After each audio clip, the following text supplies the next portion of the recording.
നല്ല അടിപൊളി ഒരു വായിൽ വെള്ളം ഊറുന്ന ഒരു മുളകരച്ച മീൻകറി ഉണ്ടാക്കിയാലോ.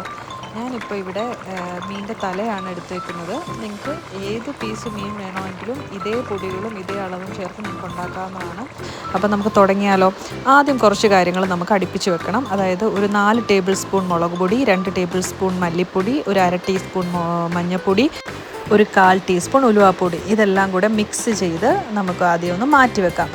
ഇത് നമുക്ക് ഡയറക്റ്റായിട്ട് എണ്ണയിലേക്ക് പൊടികൾ ചേർത്ത് കൊടുക്കാം. പക്ഷേ ഞാനൊരു എളുപ്പത്തിന് വേണ്ടി എല്ലാം കൂടെ ഒന്ന് മിക്സ് ചെയ്ത് മാറ്റിയേ ഉള്ളൂ. ഇനി നമുക്കൊരു കുടംപുളി, ഒരു 4 കുടംപുളി ഞാൻ എടുക്കുന്നുണ്ട്. അത് നമുക്ക് വെള്ളത്തിൽ കുതിർക്കാനിടാം. ഞാൻ കുടംപുളിയാണ് ഇവിടെ യൂസ് ചെയ്യുന്നത്. ഒരു അര കപ്പ് വെള്ളത്തിൽ നമുക്ക് ഒരു 4 കുടംപുളി ഒന്ന് കുതിർക്കാനിടാം. അതിനുശേഷം ഒരു 5 7 കൊച്ചുള്ളി ചതച്ചതും, പിന്നെ ഒരു 2-3 പച്ചമുളക് കീറിയതും, ഒരു ടേബിൾ സ്പൂൺ വെളുത്തുള്ളി ചതച്ചത്, ഒരു അര ടേബിൾ സ്പൂൺ ഇഞ്ചി ചതച്ചത്, ഇതെല്ലാം കൂടെ നമുക്ക് ഒന്ന് റെഡിയാക്കി വെക്കാം. കാരണം നമ്മൾ ആദ്യമേ ഇതെല്ലാം റെഡിയാക്കി വെക്കുമ്പോൾ നമുക്ക് പിന്നെ പെട്ടെന്നാണ് മീൻകറി ഉണ്ടാക്കാൻ. അപ്പോൾ നമുക്ക് നമ്മുടെ താരത്തിനെ അടുപ്പിൽ വെച്ചിട്ടുണ്ട് ഞാൻ. അതിലേക്ക് വെളിച്ചെണ്ണ ഒഴിച്ചു കൊടുക്കുക. വെളിച്ചെണ്ണ നിർബന്ധമാണ്, നിങ്ങൾക്ക് അറിയാമല്ലോ. നല്ല മുളകരച്ച മീൻകറിക്ക് വെളിച്ചെണ്ണയാണ് ഏറ്റവും നല്ലത്. അതിലേക്ക് 1/4 ടീസ്പൂൺ ഉലുവ, 1 ടീസ്പൂൺ പെരിഞ്ജീരകം, ഒരു അര ടീസ്പൂൺ കടുക് പൊട്ടിച്ചതിന് ശേഷം അതിലേക്ക് കറിവേപ്പില ഇട്ട് കൊടുക്കാം. അതിനുശേഷം നമ്മൾ ചതച്ച് വെച്ചേക്കുന്ന കൊച്ചുള്ളി, പച്ചമുളക് നമ്മൾ കീറി വെച്ചതുണ്ട്, അത്, പിന്നെ ഇഞ്ചി വെളുത്തുള്ളി ചതച്ചത്, ഇതെല്ലാം കൂടെ നമുക്ക് ഒരുമിച്ച് തന്നെ ഇട്ട് കൊടുക്കാം.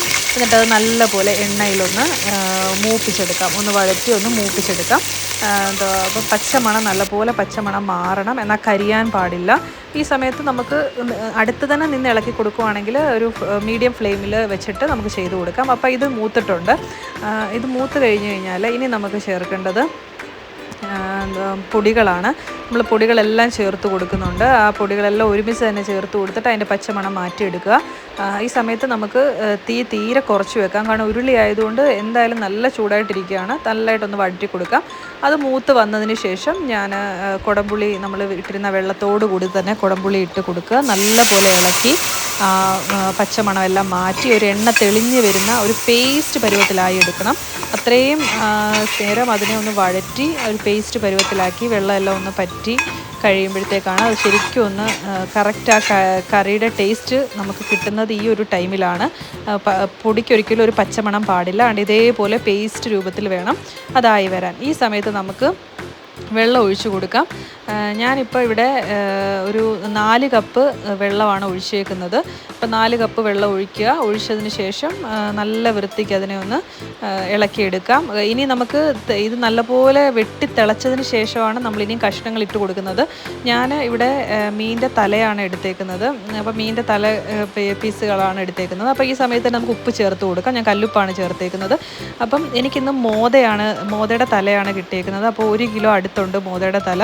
അത് ഞാനിപ്പോൾ ഇതിലേക്ക് ഓരോന്നായിട്ട് ഇട്ട് കൊടുക്കുകയാണ്. നിങ്ങൾക്ക് ഇവിടെ തലക്കറി ആണെങ്കിൽ ഇതേ രീതിയിൽ തലക്കറി വെക്കാം. അല്ലെങ്കിൽ സാധാരണ പീസ് മീനാണെങ്കിൽ മീനിൻ്റെ പീസുകൾ ഇട്ട് കഴിഞ്ഞ് ഇതേ സെയിം അളവിൽ തന്നെ എല്ലാം ചെയ്താൽ മതി. അപ്പോൾ അതെല്ലാം ഞാൻ ഇട്ട് കൊടുക്കുന്നുണ്ട്. ഇട്ട് കൊടുത്ത് നല്ലപോലെ ഒന്ന് ജസ്റ്റായിട്ടൊന്ന് ഈ സമയത്ത് നമുക്ക് നല്ലപോലെ ഇളക്കാം. കാരണം ഇത് പച്ചയായിട്ട് മീൻ ഇരിക്കുന്നത് കൊണ്ട് തന്നെ ഇത് പൊടിഞ്ഞു പോകത്തില്ല. അപ്പോൾ നമ്മൾ ജസ്റ്റ് ഒന്ന് ഇതിനെല്ലാം ഒന്ന് നമ്മുടെ ഈ കറിയിലേക്കൊന്ന് മുക്കി ഇട്ട് കൊടുക്കണം. അപ്പോൾ ജസ്റ്റ് ഒന്ന് ഇളക്കി കൊടുക്കുക. ഇളക്കി കൊടുത്തതിന് ശേഷം നല്ലപോലെ തിളച്ച് കഴിയുമ്പോഴത്തേക്കും നമുക്കൊന്ന് അടച്ച് വെച്ച് കൊടുക്കാം. കാരണം മൂടി വെച്ചതിന് ശേഷമാണ് അത് നമുക്ക് നല്ല വൃത്തിക്ക് അത് വെന്ത് വരത്തുള്ളൂ. അപ്പോൾ ഈ ചെറിയ രീതിയിൽ നമുക്കൊന്ന് കുറച്ച് കറിവേപ്പില ഇട്ട് കൊടുക്കുക. അപ്പോൾ നല്ലപോലെ തിളച്ചിട്ടുണ്ട്. അപ്പോൾ ഇനി നമുക്ക് അടപ്പിട്ട് ഇത് മൂടി വെക്കാം. എന്നിട്ട് നമുക്ക് തീ ഒന്ന് ലോ ഫ്ലെയിമിലേക്ക് ആക്കി വെക്കാം. കാരണം ഇത് വെന്ത് വരണം. അപ്പം ലോ ഫ്ലെയിമിലാക്കിയിട്ട് ഞാൻ അടച്ചു കൊടുത്തിട്ടുണ്ട്. നമുക്ക് തുറന്നു നോക്കാം. ഇപ്പോൾ തന്നെ നല്ലൊരു സ്മെല്ല് വരുന്നുണ്ട്. നല്ല മണമാണ് ഈ ഒരു മീൻകറിക്ക്. നിങ്ങൾ ഇതേപോലെ ഞാൻ പറഞ്ഞ അതേ അളവിൽ നിങ്ങൾ ഇതുപോലെ മീൻകറി ഉണ്ടാക്കുവാണെങ്കിൽ ഒട്ടും തന്നെ ഫ്ലോപ്പ് ആവത്തില്ല. അപ്പോൾ ഈ സമയത്ത് നമുക്ക് 2-3 പുളി എടുത്ത് മാറ്റി കൊടുക്കാം. കാരണം ഇപ്പോൾ ആവശ്യത്തിന് പുളി ഇറങ്ങിയിട്ടുണ്ട്. അപ്പോൾ ഓവർ പുളി ആയിക്കഴിഞ്ഞാൽ അത്രയും ടേസ്റ്റ് ഉണ്ടാകത്തില്ല. അപ്പോൾ ഞാൻ 2 പുളി എടുത്ത് മാറ്റിയിട്ട് വീണ്ടും അടച്ചു കൊടുത്തിട്ടുണ്ട്. അപ്പോൾ വീണ്ടും നമുക്ക് തുറന്നു കൊടുക്കാം. അപ്പോൾ നല്ലപോലെ തിളച്ചിട്ടുണ്ട്. അപ്പോൾ തിളച്ചുകൊണ്ടിരിക്കുന്ന ഈ സമയത്ത് തന്നെ ഒരു 3 തണ്ട് കറിവേപ്പില, ഞാൻ തണ്ടോടുകൂടി തന്നെ 3 കറിവേപ്പില വെച്ച് കൊടുക്കുന്നുണ്ട്. അപ്പം നല്ലപോലെ തിളച്ചുകൊണ്ടിരിക്കുക. കുറച്ചുകൂടെ തിളച്ച് കഴിയുമ്പോഴത്തേക്കും നമുക്ക് കുറച്ചൊരു പിഞ്ച് പഞ്ചസാര ഞാൻ ചേർത്ത് കൊടുക്കുന്നുണ്ട്. കാരണം എല്ലാ പുളിയും ഉപ്പും എല്ലാം ഒന്ന് ബാലൻസ് ആകാൻ, എരിവും എല്ലാം. അപ്പം നമ്മുടെ മീൻകറി ഏകദേശം റെഡി ആയിട്ടുണ്ട്. അപ്പം ഇതുപോലെ മീൻകറി നിങ്ങൾ ഉണ്ടാക്കി നോക്കുക, നല്ല ടേസ്റ്റാണ്. ഇതിപ്പോൾ ദേ മീൻകറി ചൂട് മാറി കുറുകിയ ആ ഒരു ടൈമിൽ എടുത്ത വീഡിയോ ആണ്. അപ്പോൾ നിങ്ങളെല്ലാവരും ഇത് ട്രൈ ചെയ്ത് നോക്കണം. നിങ്ങൾ ഇഷ്ടപ്പെട്ടാൽ ലൈക്ക് ചെയ്യണം, ഷെയർ ചെയ്യണം, സബ്സ്ക്രൈബ് ചെയ്യണം. നിങ്ങളിത് ട്രൈ ചെയ്ത് നോക്കിയിട്ട് നിങ്ങളുടെ ഫീഡ്ബാക്ക് കമൻറ്റിലൂടെ അറിയിക്കുകയും വേണം. താങ്ക്